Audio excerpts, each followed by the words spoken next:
Здравейте, приятели! Днес ще правим мармалад или конфитюр от кайси и от малини. Искам едновременно да видите, че стават много бързо с едни и същи продукти. Просто само сменяте плода. Зависи от сезона или ако сред зима ви се яде, има замразени плодове в фризерите на Lidl или други магазини. Така че аз исках да си направя от малини и от кайси и в момента ги приготвям. Виждате по един и същи начин за 10-15 минути нарезаните или пасирани плодове на котлона се бъркат, докато се сгъстат и остават следа при прокарване на лъжицата. След това слагаш лимон, тузо, една кафена лъжичка и 2 стевия, но опитваш, тъй като има и по кисели плодове и това може да се наложи да бъде с още една лъжица компенсирано. Ето защо сега набързо ще ви кажа един виц. Как блондинката прави мармалад? Прави го като изтисква поничката.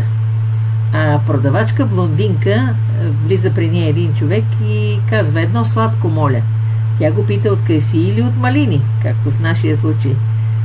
А той казва: ми кое е по-хубаво? И тя рекла: нутелата.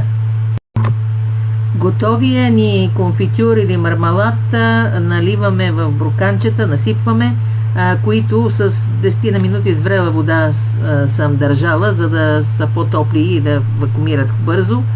Завивам капачка и обръщам надолу и така оставам докато изстине, за да вакуумира хубаво. Двама съвременни бизнесмени се срещат и един я казва на другия: искаш ли да продаваш един вагон мармалад? Давам го за 1 милион само. Окей, изделката е оговорена и двамата тръгват да уреждат делови въпроси. Единият търси 1 милион, а другият търси един вагон с мармалад. Ние не може да му помогнем, ние сварихме само по едно бурканче, но знае ли човек, може пък и да можем и да сварим и цял вагон за 1 милион. Преди да ви покажа как ще изям малиновия мармалад, ще ви кажа и последния си виц. Моята приятелка Катя ще каже, че го знае с жаба, но сега е по-съвременно да се използва кифла и така една кифла отива при фотограф и иска нейната уста да изглежда по-малка и човека й казва: ми тогава, като ти кажа готово, ще почнеш да произнасяш конфитюр.